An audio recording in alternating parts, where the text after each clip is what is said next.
Well, thank you so much, Dr. Illis, and thanks to everyone at UBC. It's a great partnership. I do want to start with land acknowledgement. I'm sitting here in Minneapolis and wish to acknowledge that the University of Minnesota Twin Cities is built within the traditional homelands of the Dakota people. It is important to acknowledge the peoples on whose land we live, learn, and work as we seek to improve and strengthen our relations with tribal nations. And it's really quite important for the portable MRI stuff we'll talk about today, because it's not enough to acknowledge just via words. We must also ensure that our institutions, our universities, provide support, resources, and access to all aspects of higher education for our American Indian colleagues, students, staff, faculty, and community members, and in the context of today, potential participants in portable MRI research. I also, at the very outset, just want to thank the Consortium on Law and Values at the University of Minnesota. Its Chair Susan Wolf, who is also a co-PI on this project, and Francis Lorenz, our other co-PI. All right, so I'm going to spend probably 4 minutes to introduce you to portable MRI. And the primary way I'm going to do it is by showing a video, because who wants to hear me talk? I could tell you about it, but I want to show you about it. This is made possible, though. I need to acknowledge our grant from the National Institutes of Health called Highly Portable Cloud-Enabled Neuroimaging Research, Confronting Ethics Challenges in Field Research with New Populations. Nothing that we say here today should be reflected as the views of the NIH or any other funder. So this is a picture of what portable MRI may look like. And there are many other pictures I could show you, because it's not one thing, it's many different possible things. And the key thing to keep in mind, you're going to hear more about the science, but the key thing to keep in mind is that to get an MRI from these new machines, you don't have to go to the hospital, go down in the basement, go behind all those closed doors. You don't have to go to the machine. The machine is going to come to you. And I really mean that. As I said, rather than talk to you, I'm going to show you this next video, which also features presenter Dr. Jackson, was shot not inside a hospital, but on the streets of Boston. With that, let me show it to you. It's a beautiful morning in Boston. We're at the Whittier Street Health Center, the Frederica M. Williams building, and just outside, now arrived, is Dr. Jonathan Jackson and the hyperfine mobile brain scanning unit. But we're here with Phoebe Burton, who is going to be our scanner today and drives the Scanavan. Phoebe, can you tell us just a little bit about this device? How long does it take you to set up, and where can you scan with this hyperfine in a van? Yeah, so you can scan anywhere. That's kind of the beauty of it. Anywhere that you can plug the van, you can run an MRI scan. We use a Wi-Fi hotspot to connect it, and then I can connect that to my laptop and run and upload scans pretty much wherever you go. It runs off of these Ego batteries. One battery equals about an hour of power, so I typically carry 8 of them. I also carry a charger with... I'm going to get in and get myself a scan. Checking in on Francis Shin. How you doing, Francis? I'm doing great. I've just gotten out of the scanner and walking over, and here are my brain scans. Phoebe, how did these arrive so quickly on your computer? They are loaded as the scan is running, so after each sequence finishes, it loads right up, so I can actually see the scans as you're in the scanner, which is really cool. That's really cool. So this is your One of the interesting things about the low field MRI is that because of the much lower magnetic field, I can be next to Jonathan, and if someone in the scanner wanted some comfort, I can hold Jonathan's hand like that. And you couldn't do that with a traditional fixed MRI. You're doing great, Jonathan. Thank you. All right, so I'm smiling because that's really cool technology. And the crux of our project is to balance the awesome possibilities of portable MRI, which might include new expanded access, new people who can use the scanner, new people who can get scanned, with a lot of ethical and legal concerns. I'm not going to list them all. We don't have time. I'm just going to flag for you what we did and give you the resources if you want to learn more. And maybe some of that will come up. And maybe you're already thinking about some issues, such as, hey, you're right on the streets of Boston. All your brain scans are there, and anyone could look over at your shoulder and see them. Is that a concern? It might be.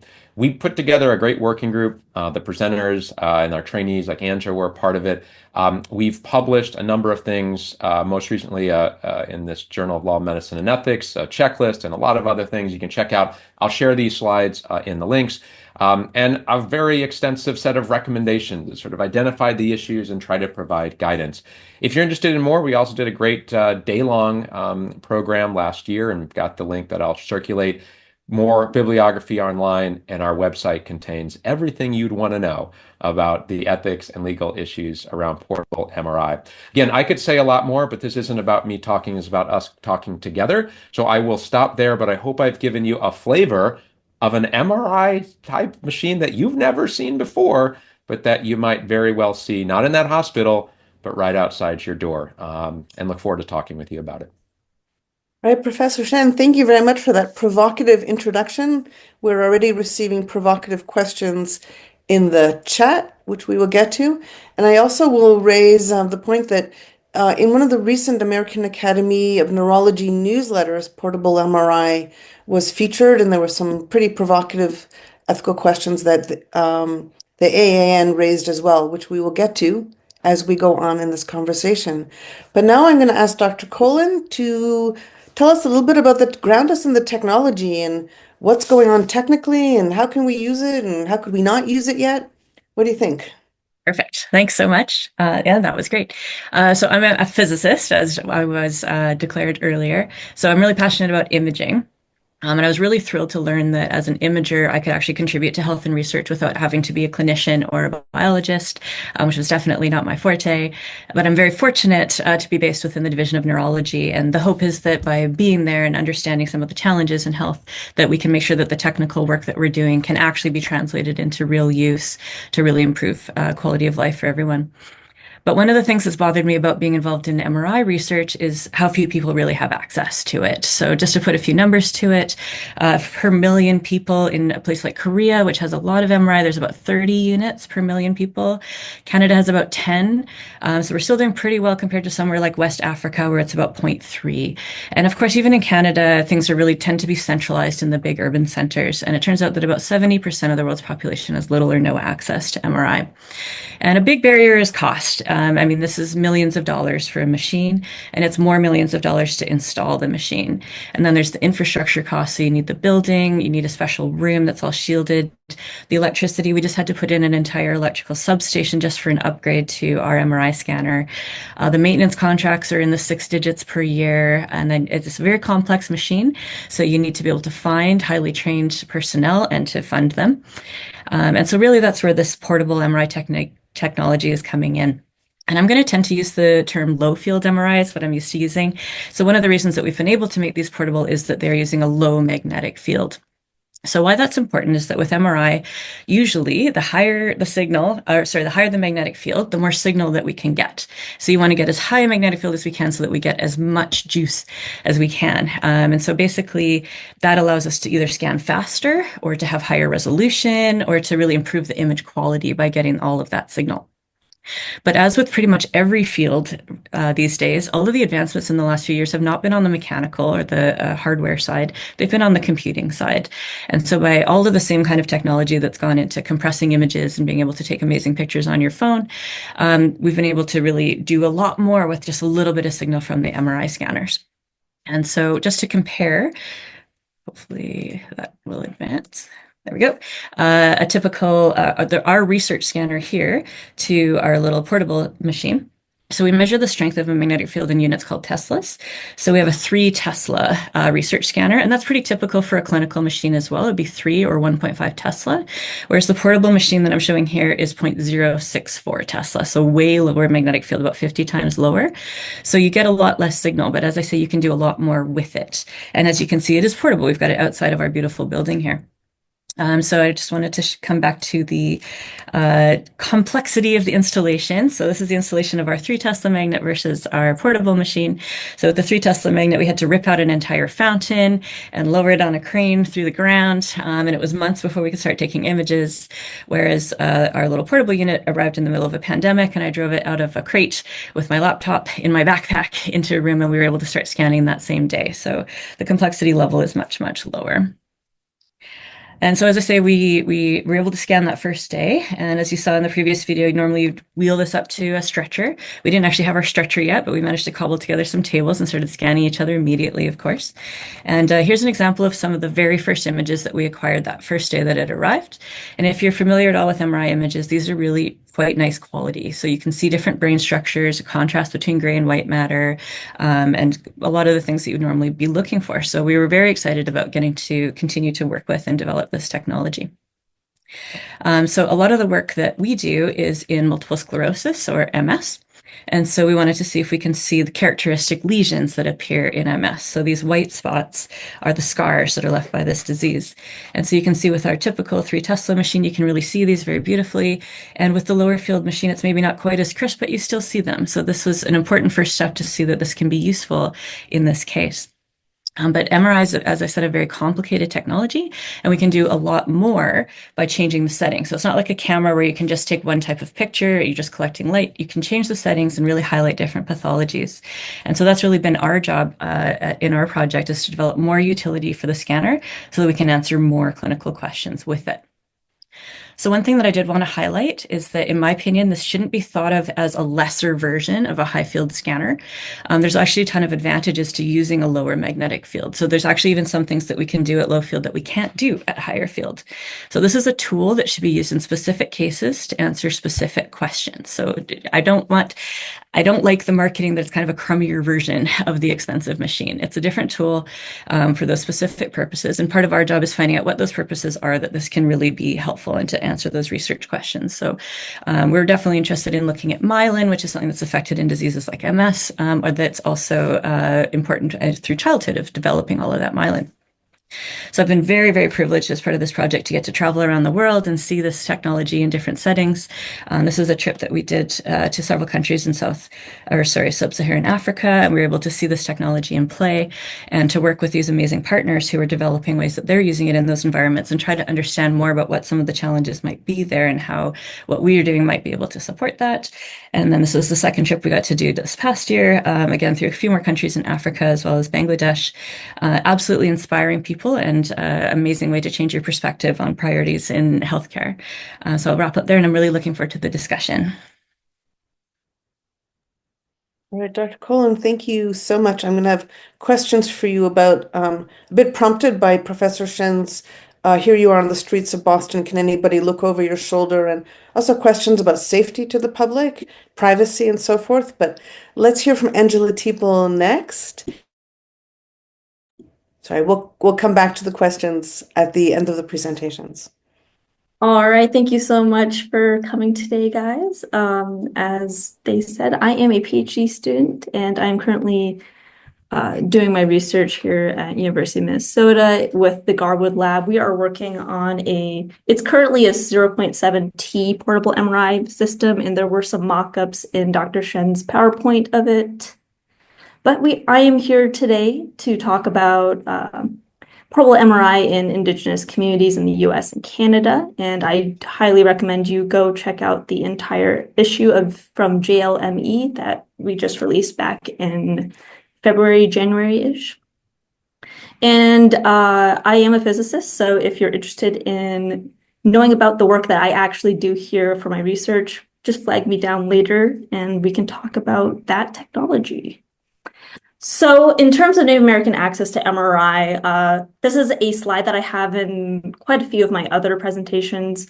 I just wanted to show, hey, look, this is a 3T system here. The Cherokee Nation purchased it for $2 million back in 2022, and it's located on a semi-truck. So even though they've made what's called a mobile MRI unit, this is still not completely portable. You need enough room in a parking lot to park it, and then the entire semi is needed for all of the associated infrastructure for the MRI machine as well. So still not the best. Just to give an overview of what it looks like in the US side of things in terms of Indigenous healthcare, we have what's called the Indian Health Service. And the Indian Health Service aims to provide healthcare to Indigenous populations in America.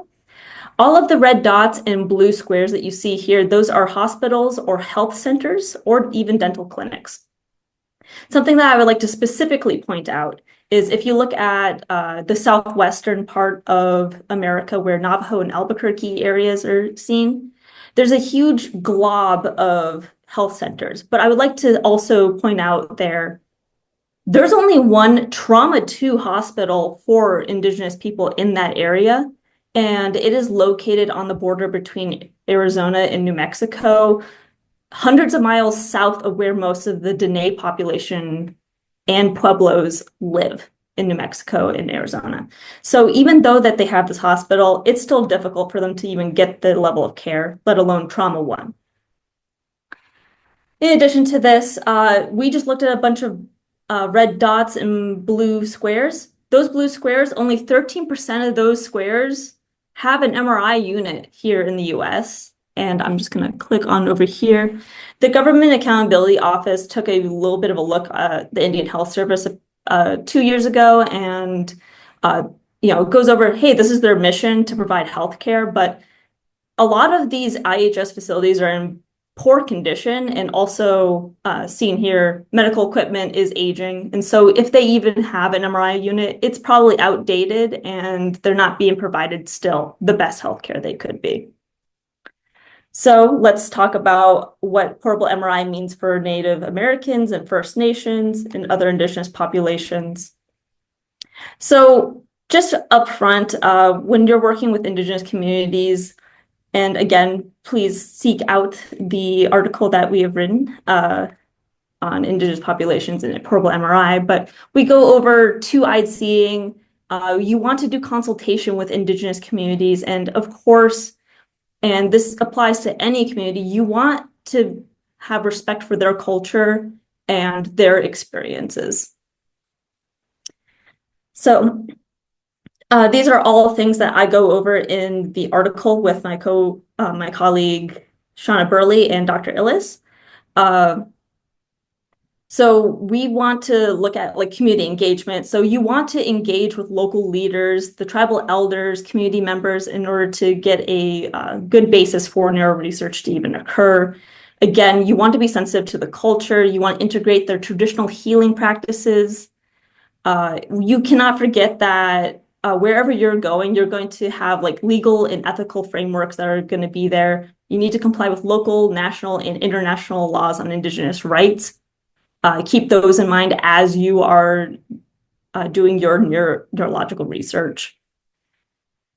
In addition to that, we wanted to have transparent communication. That's what's going to be building trust, training and capacity building. I'm going to talk about this in a couple slides.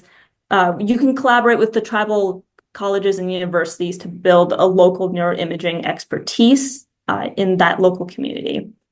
In addition to that, for remuneration, make sure that it's ethical, offer fair compensation, consider cultural practices and cultural norms in terms of remuneration.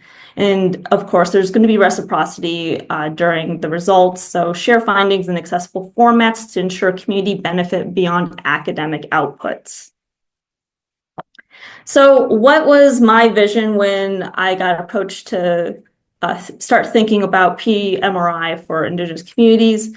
So this slide specifically for research purposes, what I have here on the right side of this slide is what the SMSC community here in Minnesota has for their community, and they also let other Indigenous communities utilize it as well. This is a mobile health unit, but if we were to have a portable MRI machine, we could fit that in just a fraction of it, and they could still have the rest of their services located in the rest of the unit. I personally have been able to be inside of one of those at what is called the Wichipi. Other people call them powwows.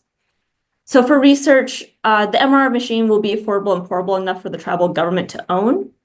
And in terms of tribal research, they would be able to choose between doing their own research as a tribe or First Nation, or choose a university partnership if that is their choice, and they can work through the IRBs, and university partnerships could be beneficial depending on what area of neuro research. And then here, data created by the tribes, it's going to stay with the tribes if they do research. So looking a little further down the line in terms of portable MRI in the medical field, portable MRI is going to make MRI more accessible by increasing the number of units for less money. And in addition, for healthcare for First Nations and Indigenous communities in America. That's going to expand tribal healthcare to neurological health, which is not currently being treated, as far as I know, in IHS facilities. In addition to this, job creation can occur for radiological imaging technicians. We can start partnering again with the tribal colleges and universities to provide certificates for radiological imaging. Something I also alluded to a couple slides ago, a big thing here is data sovereignty. If tribes are doing research with the portable MRI machines, they're going to be able to keep the data, and that data can be retained in the community if they choose. In addition to this, if you're a third party and you want to do research with Indigenous communities, we just need to make sure to respect Indigenous governance models such as OCAP. That is an ideology that came from Canadian First Nations, and then make sure that you manage the research data accordingly. So with that, miigwech, I hope you enjoyed this short presentation. And again, if you have any questions on the specific technology that I worked on, I do have slides on that for later. Angela, thank you so much for that beautiful presentation. You know, one of the things that really resonates with me, and it's so important to share, is that whereas we know that Indigenous communities and tribal communities are so heterogeneous, yet the core values that you've shared with us about trust, community engagement, data sovereignty, giving back in terms of return of results is really ubiquitous across all nations, and we always have to use those core values to drive what we do and how we think about doing research in the neuro space and probably other health sectors as well. So thank you again. So Dr. Comeau, will go on to you now to talk about AI and education and portable MRI. Thank you very much. I just want to say thanks so much for inviting me and allowing me to join you all. It's a really great topic, and I'm excited to kind of share some thoughts about how we move this wonderful new technology into our communities, into our new spaces in a really safe, ethical way. And, you know, when we think about this, it's really going to require kind of a large scale outreach so that people can not only feel comfortable using the technology, but also understanding the shortcomings of it. And I like to think that we probably need something like a very large public education process. We've seen these kinds of outreach programs before be successful. Of course, I know you have probably seen World War II videos about citizens and their defense drills and victory garden campaigns. We've also seen those really wacky radiation safety videos. And of course, more recently, we had a lot of educational campaigns related to COVID and earlier to other diseases like AIDS and HIV. And I think we really need something similar.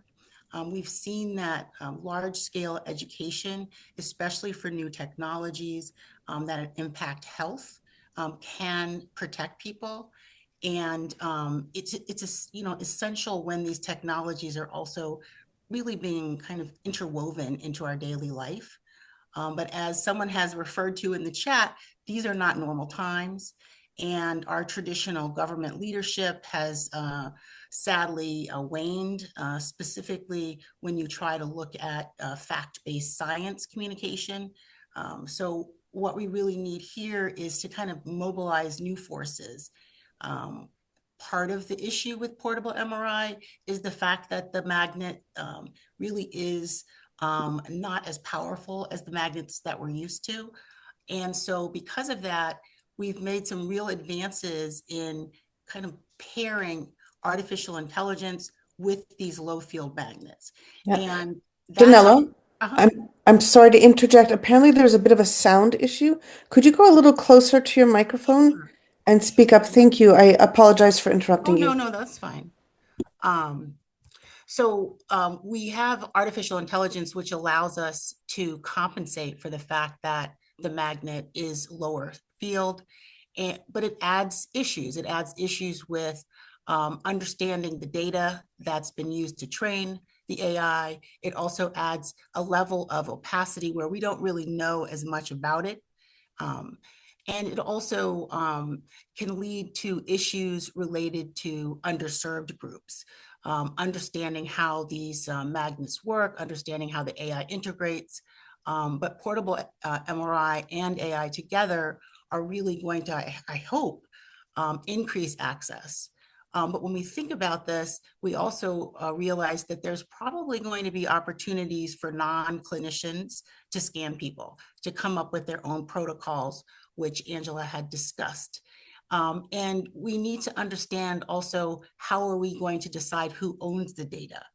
And one of the real issues that concerns me is, because these scanners are portable, because they're cheaper, we don't want to end up with a situation where we have a two-tiered system where wealthier people get the high field scanner and poorer people get the lower quality scanner. That really the use of the scanner should be based on the necessities of the question that you're asking, not the economic status of the person being scanned. And right now, we also know that oversight in general related to the federal government is a mess, and only going to get worse. And so oversight for this modality is also going to be fragmented. There are many, many ethical and safety issues related to this. Beyond things like access, there's consent to think about. We talked a little bit about data security. We also have issues related to regulatory compliance and transparency. So lots of ethical issues that people really need to start to understand. And so what we have to do is build out new communities and new allies. Traditional government is not going to wait for us to kind of catch up. We have to start thinking about who can lead people through this new age, especially as we see all of this funding eroding. We see this real attack on science and on education. In order for us to build communities that are technology literate, that understand the differences between different kinds of artificial intelligence, the differences between these different kinds of scanners, we really need to pull together all the stakeholders. So we need the institutional review boards at different institutions to be more active in the community. That is kind of rolling out this new technology. We need research institutions also to be out there, as well as vendors. Vendors are essential for teaching us the newest bells and whistles for this technology. Professional societies need to take on a new role, and they need to educate the public in order that we can kind of develop this multilingual, accessible database and knowledge on portable MRI and AI. So this needs to be a real kind of world universal education push. And we have to partner with all these different communities as well as all these different organizations. And that, as you can imagine, is going to be a very, very, very heavy lift. But what's great about it is, as we educate ourselves on how to work the technology, and as we educate ourselves on sort of the limitations that the technology can answer, we can start to have people asking their own research questions based on their own interests, based on their own environments. And so that, I think, is what is really wonderful about this prospect, is you bring a shift in how we deal with technology. We're going to go from being just these passive technological recipients to being informed and empowered participants. And that I really hope is what happens with portable MRI, that we all reach a level of literacy in understanding how the technology works, in understanding the ethics that are surrounding it, and in understanding the kinds of research questions and health questions we can ask and answer. So education is going to be a huge part of it. And so everyone here should say, how can I start? And those links that were already shared, those are a wonderful way to start, because you are going to, start showing up places and seeing this. And so this is going to be a place where you have to actively engage. Thank you. All right. Thank you very much, Dr. Comeau. Education, literacy, trust in science, again, core values, key values that we all have to take into consideration and in this space as we democratize different ways of understanding the human brain and mind. So thank you again. Dr. Jackson, over to you. Adapting science on this landscape. Happy to get started. I'm looking forward to answering a lot of these questions that have popped up in the chat. But there are specific answers that most of the answers are it depends. But I think the theme of my message is it doesn't depend on us. It can actually depend on you. Depending on how much time that you're willing to put into this. If you have the resources to purchase one within your own health system or within your own school. Ultimately, we're kind of faced with the reality that we don't need research participants or patients to come running to our scanning base for every single aspect of a neuroscience study. And we're still really trying to grapple and appreciate that. We're recognizing that just like in the videos that you saw earlier, we could do some of it on the phone. We could do some of it on an iPad. We could do these scans outside your house. You could do it at a local library or a Tim Hortons where you get a free brain scan with your Timbits or something along those lines. So 5 years ago that was a radical concept, but now it's pretty mainstream. I don't think Tim Hortons has purchased any portable MRIs, but who knows? It's just a matter of time. We recognize, though, that from a very narrow perspective, that it's really nice that we can start to decouple assessments that we do as neuroscientists or neurologists. We can decouple the assessments from a particular location. So a lot of us really worry about context-dependent memory or stereotype threat or certain other kinds of texting effects or the Hawthorne effect or something along those lines. But now we are recognizing that the first main benefit are these decentralized study designs that can help us run studies more efficiently at a higher volume, and potentially introducing equity in the mix, as we just heard from Dr. Comeau. And so I would say this is the first really easy to appreciate consequence of adjusting our science. We're both simplifying some of the problems and potentially introducing new flexibility into our work. So that means, we can start to scale data collection by orders of magnitude without the cost that we had traditionally assumed comes with MRI in particular. And on the other side of it, we saw from some of the videos and heard from some of our previous speakers that the trading barriers have also fallen from, either like days or weeks inside the bowels of an ivory tower to, maybe 10 minutes on a smartphone. You could be doing it while you're watching Netflix. So, and to answer one of the questions that comes up in the chat, the processing pipeline, it can be very similar to traditional MRI, or it could be handled in the cloud or on device with AI. There have been some really interesting papers published in just the last few months about the supposed quality of AI-only processing pipelines for portable MRI. And so that's pretty cool. It's also a little worrying because not only can this technology be anywhere, now it can be used by anyone. Those of us who are on this particular Zoom call are, we're experts, but it doesn't have to stop with us the way that it used to. And so what this means, I think, is the second and really, really critical consequence of adjusting our science to a world of portable neuroscience and neuroimaging. Many of the groups, many of the communities that have been hopelessly forgotten or forever excluded, now you can demand to be counted. Now you can really insist on being part of the science in a way that makes sense for you. But that, I think, also leads to another set of really, really interesting and exciting questions. So what if, and this is actually less and less of a what if, what if we could do neuroscience without the ivory tower? So I think somebody earlier in the chat asked if our fabulous work is going to be canceled because we're affiliated with Harvard and there's like a whole bunch of mess going on. The answer is maybe, but what if that didn't stop the work entirely?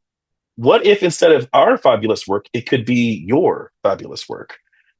Because I think ultimately, whatever's going on politically, with the advent of something like portable MRI, we have to recognize that this method of trickle down science hasn't quite worked the way we hoped. And so maybe that means we're going to start to move beyond things like co-design, return of results, data, and like really deep questions of the ethics of data sovereignty and data ownership, and just say, y'all own the technology, y'all own the processing pipeline, you own the design, you own the data, and perhaps we in our stuffy ivory towers can license that from you for a fee. Perhaps that means that you could create an observatory of neuroscience that loosely affiliates a federated data set that links, 300 different tribal communities entirely outside of traditional hospitals or universities. So, I think science really will have to make a lot of adjustments because this really goes beyond the kind of expertise that we, as the traditional purveyors of neuroscience, have received in terms of our training and the kinds of science that we're advancing. We have to really recognize that we do have some expertise. It's really cool. I love my job. But that expertise in the face of the total number of use cases of portable MRI is relatively narrow and limited. So we really have a very powerful technology. But we have to recognize that the history of neuroscience has excluded too many people, really ignored a lot of the use cases of potential beneficiaries, and it really makes it impossible to really place appropriate limits on what we can learn. So, ultimately, portable MRI is a chance for not only neuroscientists to go where the scientific questions are, but it's really an opportunity for neuroscientists to be made where the questions are. But that's again a blessing and a curse. We have to recognize that whatever we do, however we design it, however we curate or gatekeep access, we're moving from a highly controlled environment to one that is fundamentally uncontrolled. That means that we're going to going from credentialed MRI operators to people who are trained in a handful of minutes, and it means that a whole new group of people that will be conducting MRI research that previously couldn't access it. It's like democratization of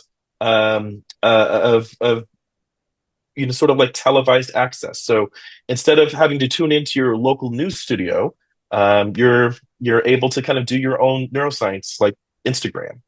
So we really have to recognize that the democratization of this will be raising a ton of questions that we just don't have answers for. Ultimately, I think the biggest question is whether we really have the scientific tools to take on these questions, particularly in terms of statistical design. We already know that the scientists that are represented here, we do have some expertise, vision, leadership, and ethical training, but perhaps that training is insufficient for the worlds that we're kind of unveiling at this point in time. So I would say, the biggest changes that's going to be required is that we're going to really need a much bigger tent for deciding who gets to make these decisions, who gets the credit, who owns the data from portable MRI scanners. I think that the next step in a lot of this research is going to be led by many of these people that you see on the Zoom call. So not people like them, not people that they know, but exactly these people. And that's incredibly exciting that you have the opportunity to talk with them right now. But I think in the long term, the decisions on where portable MRI can go, the answers to the questions in this chat are going to be brought into being by those of you who are typing the questions into the chat, those of you who are really here with us in this moment. And so I think that is perhaps the most exciting, maybe a little bit terrifying, but really mostly exciting potential for the future of neuroscience, because finally we're going to be in a place where our examinations and our study of the brain is going to be anchored in all the places where we use our brains. And so we really need to be really thoughtful about that. I do think that this will require an expansion of what we typically rely on in terms of statistical design. Our methods do make an assumption of certain things being fixed and other things being allowed to vary. That's going to be entirely turned on its head.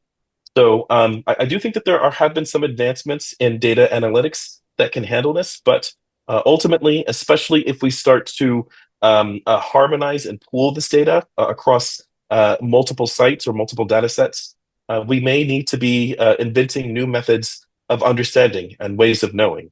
And so I think that is ultimately kind of the most exciting component of this, because there is entirely the possibility that with the advent of portable MRI, we might be blending ways of knowing, merging Western science with ancient medical traditions and wisdoms.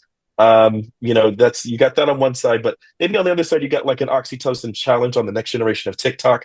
And so it could really be anything in between. So I'm looking forward to jumping into the kind of the conversation, the chats, and trying to kind of map out this world, as part of a team. So thank you.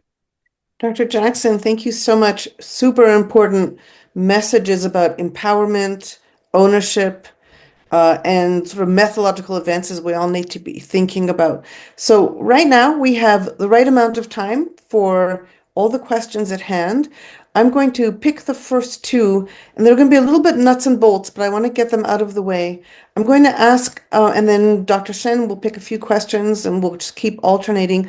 But if we could just keep the responses to two of our experts to reply to any one question, that'll allow us to get through everything. But of course, jump in if you have something important to add. This is a democracy, after all. So the first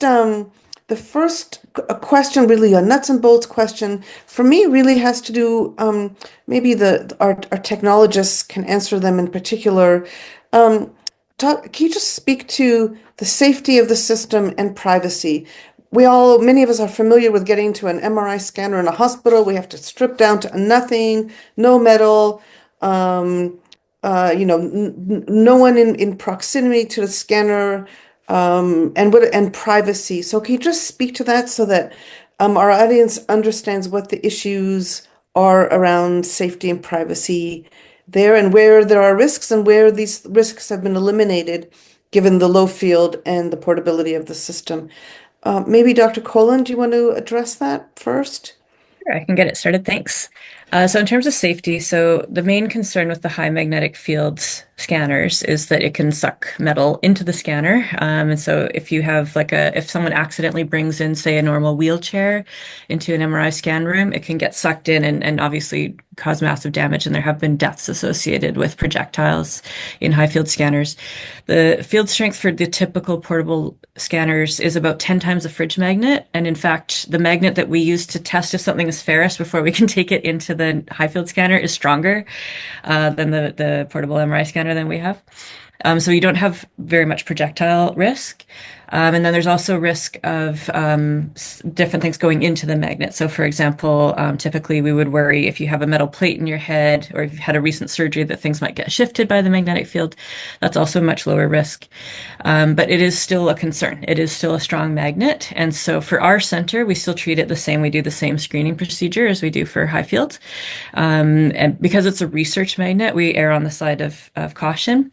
Whereas if you were doing a clinical scan, sometimes if you had some concern, you would do some more investigation. You would investigate the device that was getting imaged, just make sure that it was MR safe, or do an X-ray to make sure that you didn't have anything that was going to cause a problem. So in general, there's less contraindications. One of the issues is that a lot of the safety guidelines have been written for higher field scanners. And just because it's a lower field, if it's safe at the higher field, doesn't mean it's safe at the lower field, because there's other things that come into play, like how fast the magnetic fields are changing. But that's an active area right now. So there's lots of papers coming out on safety and checking different devices. So it's an evolving field. So basically err on the side of treating it like high fields. But then hopefully more and more cases will become clear and acknowledged as safe. And then the other thing was privacy. So I think it's kind of the same things as you see in the area of like portable ultrasound and things like that. So, I mean, I think it's just creating those guidelines that the people on this call have done an amazing job of putting out those guidelines, and that people need to be aware of them. That, you know, you're not going to go and have someone sign their consent form or confidentiality, you know, in front of an audience either. Like you know, to set up a private space and to make sure that those environments are available and appropriate would be my opinion. I don't know if Angela. Okay, thank you. Yeah, thanks. And just for anyone, quick comment about the cost to purchase a scanner and whether how different or similar the processing pipeline is to a fixed MRI scanner. So it's quite variable. So as Dr. Shan pointed out, there's not kind of one machine, so it can vary a lot in the price. There's a beautiful paper about open source plans to build your own scanner that was published, I believe, in Nature, that comes out to something like around $50,000 in parts, where all the way up to close to $1 million. But I think the typical thing that you would expect to be in the $500,000 range. So they're still not cheap. You're still not going to pick one up at Walmart. Well, maybe you will, but they are definitely an order of magnitude less expensive. But the bigger thing is really the maintenance and the associated costs, I think, are the things that make the real big difference. And then the processing pipeline, sorry. Processing, right? Yeah, so there's it's different marketing, right? So you can use, as I think Dr. Jackson said, you can use the same processing pipelines as you do for high field, which is typically what we would do. But they also, because a lot of the companies are trying to market this as a more accessible technology, they're incorporating some of the pipelines into some of the available tools to simplify it so that you don't have to have an ivory tower to process the data. But that's also happening with some of the higher field systems as well. So it's not necessarily unique to this. It's just highlighted, I think, with this technology because it is more accessible. All right. Thank you, Dr. Cole. Professor Shen, over to you for some questions. Yeah, so while we're on the topic of sort of clarifying the technology and thinking about its implications, I'd love to, Angela, send this question your way. One of our colleagues asked on the chat, can this technology provide scans for diffusion tensor imaging, DTI, fMRI, so functional connectivity? And the reason I want to ask you is I'm also hoping you can talk a little bit about the machine that you have helped to work on, which is actually potentially a high field or traditional machine, and give us a sense of your type of how you guys are approaching it. And then this question, someday could you do DTI, fMRI, your equipment? Yes, absolutely. Thank you so much. I'm just going to share my screen again because I think it is a little better if people can see what we're doing here. So I've seen several images in the presentation already showing the hyperfine, which is extremely exciting. In my lab, we are developing another novel MRI machine. And so the idea behind our machine, I'm just going to go over it real quick, is we're reducing the size of the magnet. Shown here, this is the magnetic field and what it looks like. You can see that saddle shape. That means it's inhomogeneous, but what my specific thesis is on is addressing how we can get the same type of image that you could get from a homogeneous magnet from an inhomogeneous magnet. So dealing with the physics of that. Just to show it real quick, Shannon already mentioned that the machine that she was showing has hundreds of thousands times less signal. But the reason why they're using it is because it does have more homogeneity. So on the bottom of this specific slide, you can see that it has a more uniform magnetic field versus what I have on the top. That's the 0.7 T magnet. That's where the magnet that I'm working on right now is ramped up to. And you can see how that saddle shape, that's going to distort the image specifically. So my thesis, again, is on addressing how we can remove those issues. The other way that we're dealing with it is we're doing what's called a frequency modulated pulse. And just, you don't have to know what that means, but in a traditional MRI, if you go to the hospital, they're doing all the frequencies all at once. So this lends itself to hitting all the keys on the piano at once versus hitting each one of the frequencies one at a time on the piano. So here's a physical image of the machine. It just got installed a couple years ago. We had the mock-ups in the working group paper. You get to sit in it, you get brought up into it. This is a 0.7 T right now. However, we do have the capability going up to 1.5 T. And to specifically answer that question, yes, we can do diffusion tensor imaging with this level of magnet. And we will also be able to do fMRI in the future. Again, I wouldn't be here unless I was doing research on how to deal with a more conical, concentric shaped magnet. And as you can see, there's also a window on our machine. And so that introduces another type of inhomogeneity in the magnet, which is, again, what we are working on in the lab. And so down the line, when we do have this machine completed in the next couple of years, we will be able to start doing fMRI, diffusion tensor imaging. Diffusion was actually one of the projects that I'm interested in my future research. So I might be working on the same machine in the field of diffusion. And just so that you can see it, I would like to also highlight that the hyperfine machine relies completely on AI. You're not able to turn it off. So the images that we get from the hyperfine, which are great, Shannon had some great photos from 3T and then from the hyperfine showing some MS lesions. These are just fresh out of our scanner. This is just a general gradient echo sequence. So the images will be a lot better once we start using another colleague of mine in our lab. He's working on what's called SGS-free. Once we start using that pulse sequence and I get my side of the physics done, these images will come out even clearer. But already you can see the white and gray matter inside an ex vivo primate brain here.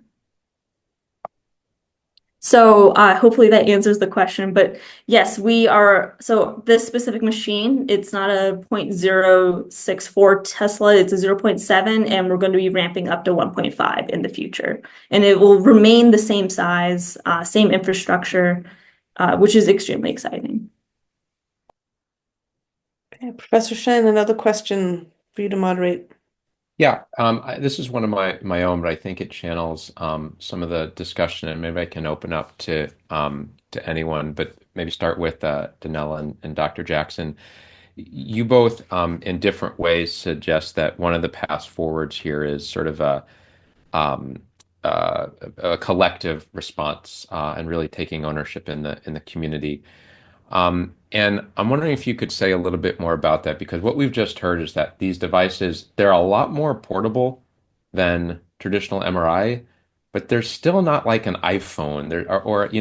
There's still a barrier, and I mean, Angela, you're really good, and Dr. Colan at explaining that, but still, as a non-scientist, it's like there's a lot there. So I'm wondering what strategies, educational strategies, community engagement strategies you'd recommend for kind of still bridging a barrier that's lower, but it's still a barrier to try and take ownership of something this complex. I'm gonna have Dr. Jackson go first because this is his area, and then I'll see if there's anything I could possibly add. Okay. Okay, all right. That puts me a little bit on the spot, but I will do my best. Yeah. So Francis, we aren't quite at the place where you can go to your local Sam's Club or BJ's or Walmart and pick up the latest PlayStation and also like a portable MRI. We're not quite there. I think probably using algorithmically driven designs within a generation we might be at somewhere in that place. However, we are still describing portable designs that are small enough and affordable enough that instead of needing to be located on the deep in the bowels of the campus of the University of Minnesota, for example, this could be located in a back room in your pharmacy. In your local pharmacy, or it could be something that's accessible to school children for like maybe an in-depth report over a 4 6 weeks period. So, I think we do have an opportunity to recognize that because we are effectively democratizing access to neuroimaging by making it a little bit more portable, by making it a lot more affordable, that does come with that sort of additional freedom does come with some potential responsibilities.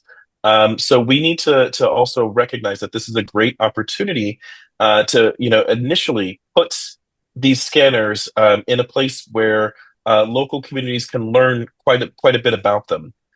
We have to recognize that a lot of the people that are coming in and getting brain scans are either research participants, sometimes they are medical patients, and there is an opportunity to do at least some light education or trust that these individuals are sufficiently privileged that they're going to be relatively comfortable using a machine that will scan their brain.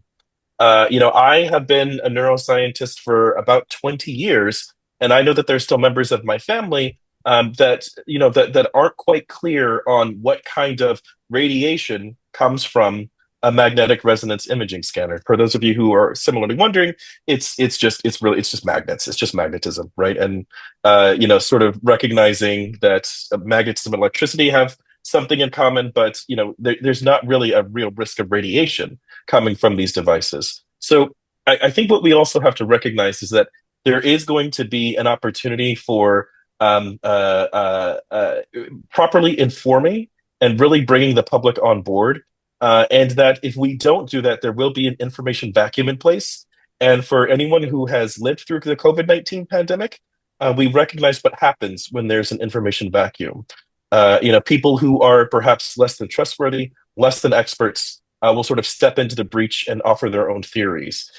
So as pMRIs start popping up in many towns, maybe not quite on every street corner, we do need to recognize that there's a really urgent need to balance that freedom with the responsibility to kind of educate and remind people about appropriate use cases. The second thing I want to quickly really say is if you look at the history of everything that we've done to understand the brain, it has almost always been used to reinforce some kind of public bias or discrimination, whether we're talking about racism or sexism or xenophobia. And we have to recognize that as this sort of proliferates and sort of scales beyond the design and sort of the reach of people who are, say, purely altruistic, we have to recognize that that sort of misinformation and those sort of dangerous use cases will pop up as well. So we also have, I think, a responsibility to educate and prepare the public for maybe some unsavory actors to try to leverage this to sort of peddle their own, frankly, nonsensical theories about how people work. All right, I'll pass it on to Donnella for the rest. Well, see, that's why I wanted you to go first. But I would just add that, in addition to worrying about kind of unscrupulous folks, we also have to try to remember that in building these magnets and tying in artificial intelligence, there's a lot of possibility to have the bad actors be the bad data initially, and that bad data can be transferred then either to not being as good when you're imaging different people, like, something like hair can make a huge difference in how a scanner is able to, get the images, how much homogeneity there is in the field. So even just something like, if having braids or having a little fro or something, that can throw things off. And what can happen then, because those hair things, so different hair can cause artifacts, then what usually happens is those people don't get imaged because the images aren't as good. And so because the images aren't as good, those different types of people aren't incorporated into the initial databases. And so those are the kinds of things that we have to be on the lookout for. How are these different algorithms that do things like increase signal to noise so that we can see images and things better. But they also do things like, they can make it so that if eventually we have contrast, they can kind of augment that. So you can have lower doses of contrast. They can do all kinds of things, but we need to know where those images came from and who were the people who were imaged to develop them, and are they universal? Are they able to apply to different kinds of people? All right, I'm going to jump in now, if I may. This is going to be, I'm going to turn again to you, Dr. Comeau, for a question about the clinical advances that have been made. Also, maybe Dr. Colin would like to jump in here. And then the second question I will pick up on my rotation is around work being done with First Nations. So maybe I'll ask Dr. Comeau the question. There's a question about um, uh, can this technology be used to image the brainstem? I want to reiterate to everyone in our audience that we are unable to and would not offer any medical advice here. What we can do is share with you our expertise and where the technology is and where we understand it to be and ought to be going. So questions about, can we image the brainstem? Are we in clinical or preclinical studies? And I'll just layer on here something that I alluded to earlier was this article that covered our project in the American Academy of Neurology newsletter that raised concern about these scanners being wheeled around and up to people's houses and finding some sort of atrophy of the hippocampus, for example, which could be indicative of Alzheimer's disease, but certainly not diagnostic of it. And so, from a clinical point of view, you as a neuroradiologist, where are we with this technology, and what should our audience be thinking about in terms of preclinical and clinical considerations? We are definitely in clinical trials, and pretty close to. I've seen this in other countries. People are sort of using it. So we're very close. I like to think of it, at least now, in the hospital use.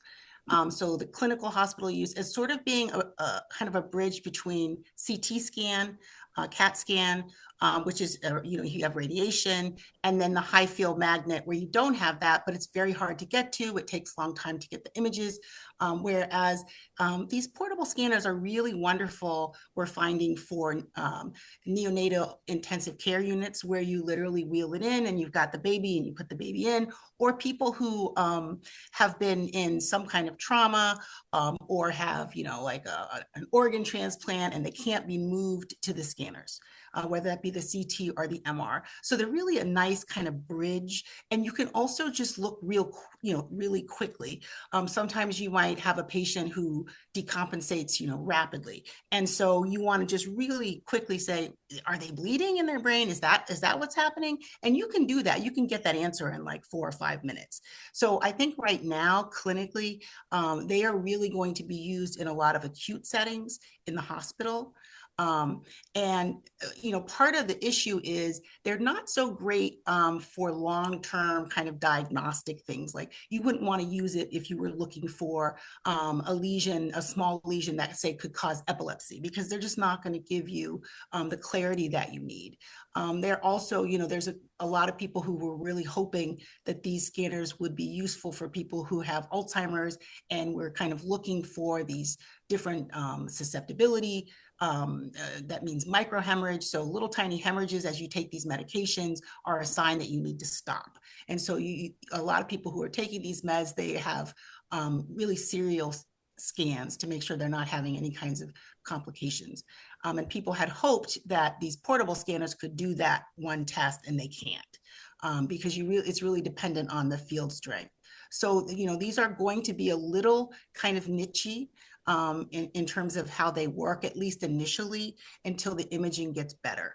But right now, it's they're useful, but they're not the same kind of thing as the high field.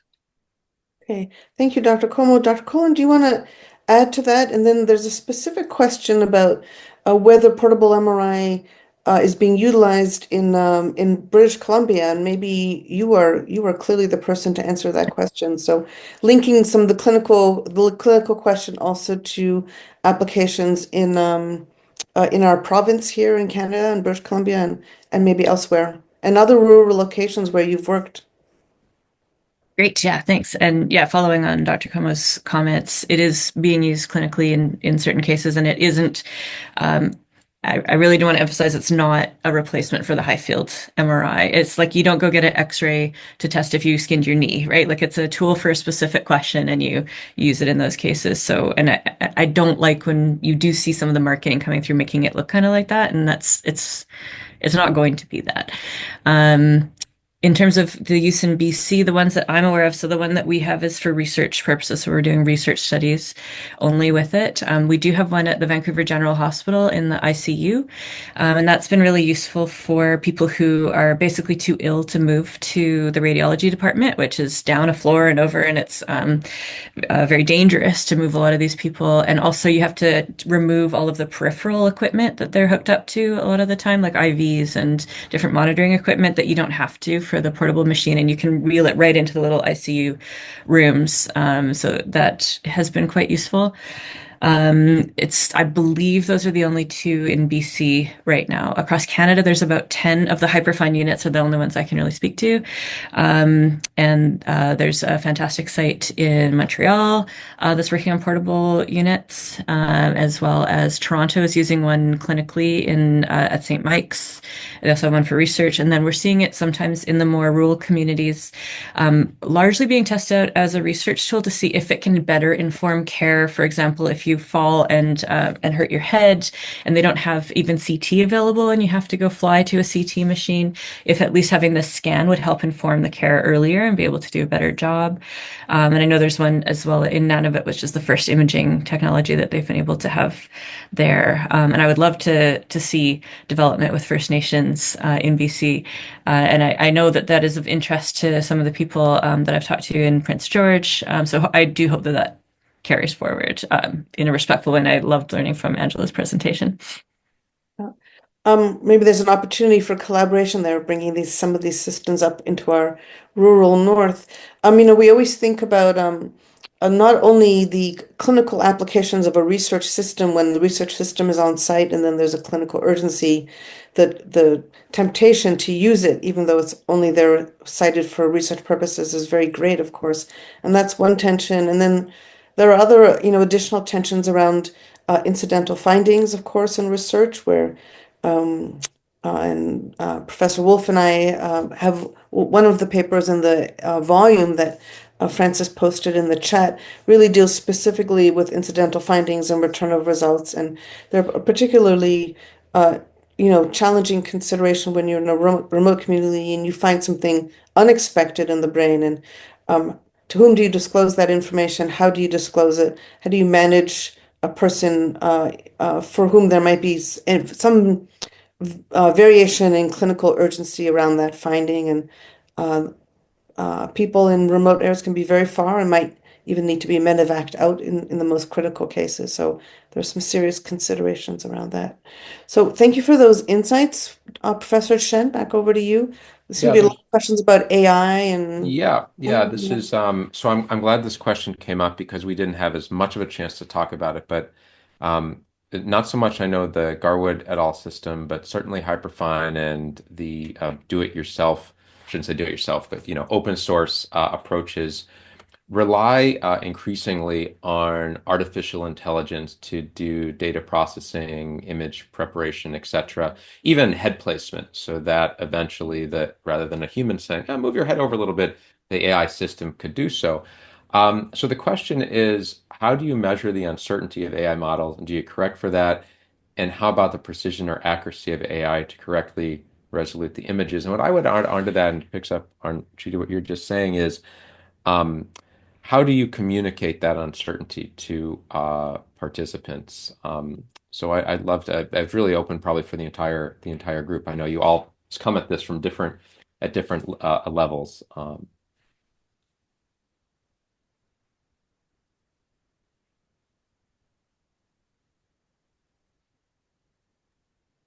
Chicken. Game of chicken. I'll just say briefly that I work mostly at Highfields, and all the same things are happening at Highfields. I think we're getting a lot more publicity about it at Lowfields, but Highfield is using it right now, and it's just like not in the news because they're not using it as marketing. So I think because people don't feel that they need to say that they're doing AI to make the images better. So my best response is to learn the lessons that are already happening at Highfield in terms of the responsible use of it and understanding what's happening with it. And I would love to see more things become open source. And maybe I'll leave it there. Yeah, the problem with AI, or one of the problems with AI is there's really very little transparency. And so a lot of times, we're using these models to augment the images. We often don't know, as I said earlier, what were the data sources that initially trained it. We often don't know the metrics. They're often not told to us. So there's a real problem with having oversight for the development of these algorithms, and then also for their validation. So that's a real concern just for AI in general. And I think it becomes even more complicated when it's a machine that we're trying to detect things. Because one of the problems with using AI is if you train it to detect something, and then you train it to augment that image to look like that thing, there's a possibility that it could make it up, that it's not really happening, that it's not really that disease, because it's sort of trained that if it sees a squiggly line like this, it fills it in a certain way. So those are the kinds of things that we need to have more transparency on, and how people are validating them. Could I ask go ahead, Dr. Jackson. Oh, I was just going to sort of quickly say, that I think the real concern with AI is sort of like its sort of speed and lack of transparency. But we have to remember that for many of us old heads who started off doing MRI research a while ago, we really relied on templates, and we transformed every single brain to a standardized set of brains, in some particular template or atlas. And that was great for some folks and really not great for like other folks. So, for example, a lot of my work was with older adults, especially when you get adults over the age of 90, their brains just don't really transform to some of those atlases. So, the problem is not new in terms of whether we have some kind of aspect of our processing pipeline that can really render these images with true fidelity. So it's a very old problem. We have to recognize that when it comes to brain imaging, everything we're doing is necessarily indirect. And so there is always a little bit of that risk.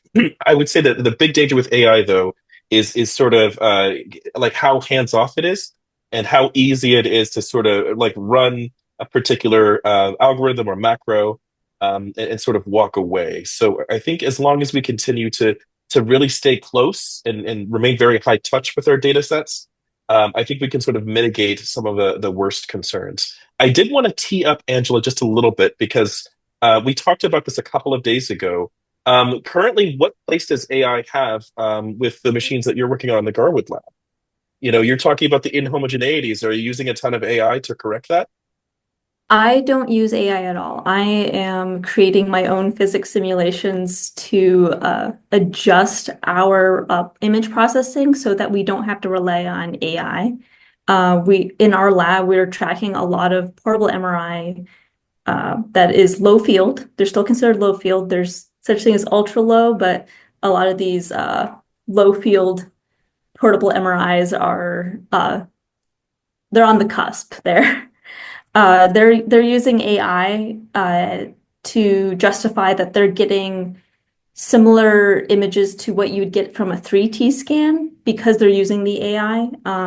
There is a wonderful article that I wasn't able to show you guys, but it was published in November of 2023 called The Deep Route to Low Field MRI with High Potential by Patricia Johnson and Yvonne Louis. They are two neuroradiologists that looked at a low field portable MRI scanner. I think it was being created I think it was from China. similar strength to the hyperfine, and their specific AI algorithm was creating hallucinations, and it was not representing the pathologies accurately. So there's a lot of things you need to consider when looking at images that have that AI doctoring.